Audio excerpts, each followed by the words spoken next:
A short time ago, an American airplane dropped one bomb on Hiroshima. Now I am become death, the destroyer of worlds.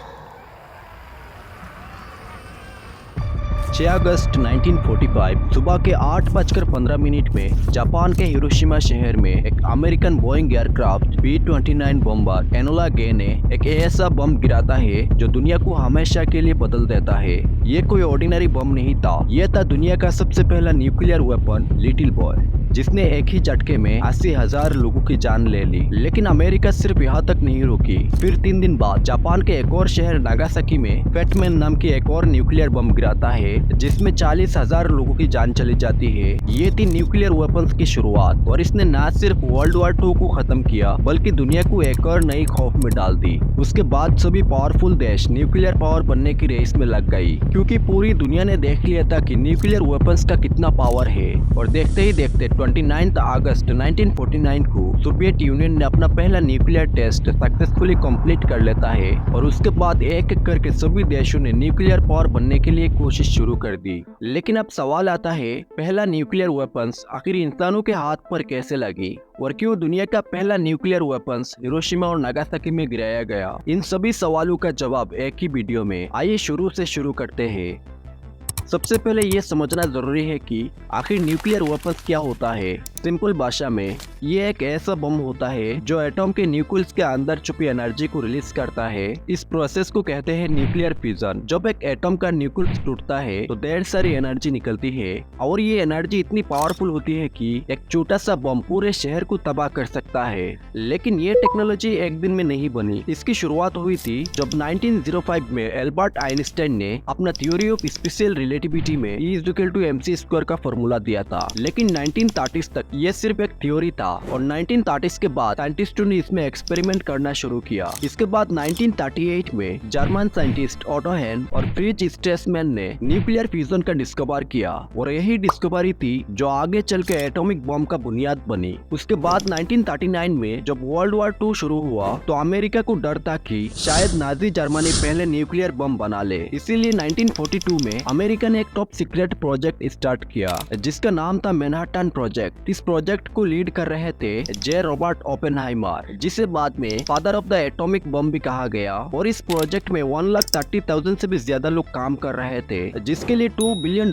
का भी खर्च किए गए। और आज के टाइम में ये अमाउंट $30 बिलियन के बराबर है। इस प्रोजेक्ट में साइंटिस्ट ने 2 तरह का बम बनाया, एक यूरेनियम बेस्ड जिसका नाम था लिटिल बॉय, और दूसरा था प्लूटोनियम बेस्ड जिसका नाम था फेटमैन। और उसके बाद आता है वो हिस्टोरिक डे 16 जुलाई 1945, जिस दिन न्यू मैक्सिको के अलामोगोर्डो में दुनिया का पहला न्यूक्लियर टेस्ट किया गया, जिसका नाम था ट्रिनिटी टेस्ट। जब बम को डिटोनेट किया गया तो ये बम का एक्सप्लोजन देखकर साइंटिस्ट खुद दंग रह गए, क्योंकि साइंटिस्टों ने आज तक दुनिया में ऐसा बड़ा एक्सप्लोजन नहीं देखा।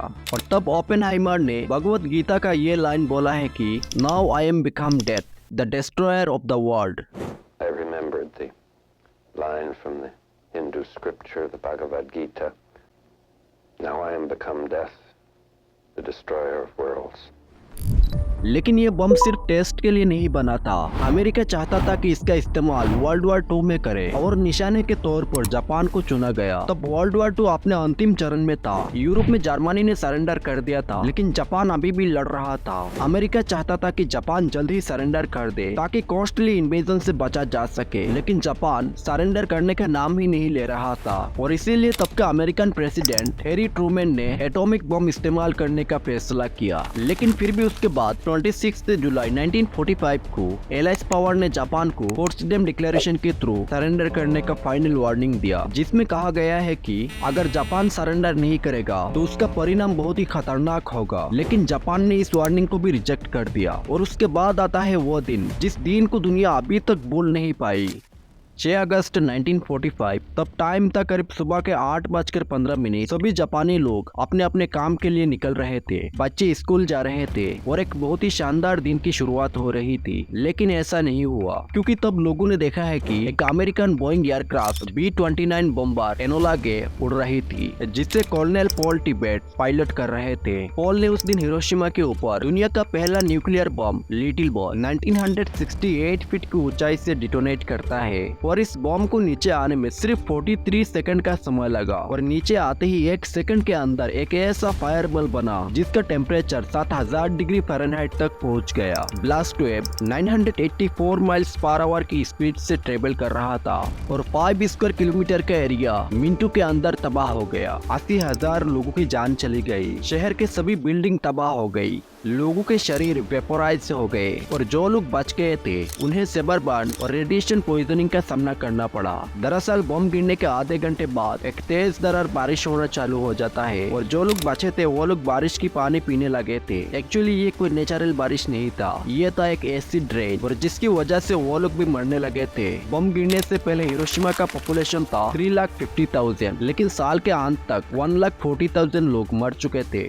लेकिन इस अटैक के बाद भी जापान सरेंडर करने का नाम ही नहीं ले रहा था और फिर 3 दिन बाद 9 अगस्त को फेटमैन नाम की एक और एटॉमिक बम जापान के एक और शहर नागासाकी में गिराया जाता है। ये बम हिरोशिमा वाले बम से बहुत ही बड़ा था, इसका वेट 21 किलोटन का था। लेकिन नागासाकी का हिली टेरेन एरिया और बम का ऑफ टारगेट डिटोनेशन की वजह से डिस्ट्रैक्शन थोड़ा कम हुआ। फिर भी 40,000 लोग तुरंत मर गए थे और साल के अंत तक 74,000 लोग मर चुके थे। लेकिन जो लोग सर्वाइव कर गए थे उन्होंने अपनी जिंदगी में न सिर्फ फिजिकल दर्द झेला बल्कि साइकोलॉजिकल ट्रॉमा भी सहा। कई लोगों को कैंसर और बर्थ डिफेक्ट का सामना करना पड़ा और इतना सब होने के बाद आखिरकार 14 अगस्त 1945 को जापान सरेंडर कर देता है और 2 सितंबर को वर्ल्ड वॉर 2 ऑफिशियली एंड हो जाता है।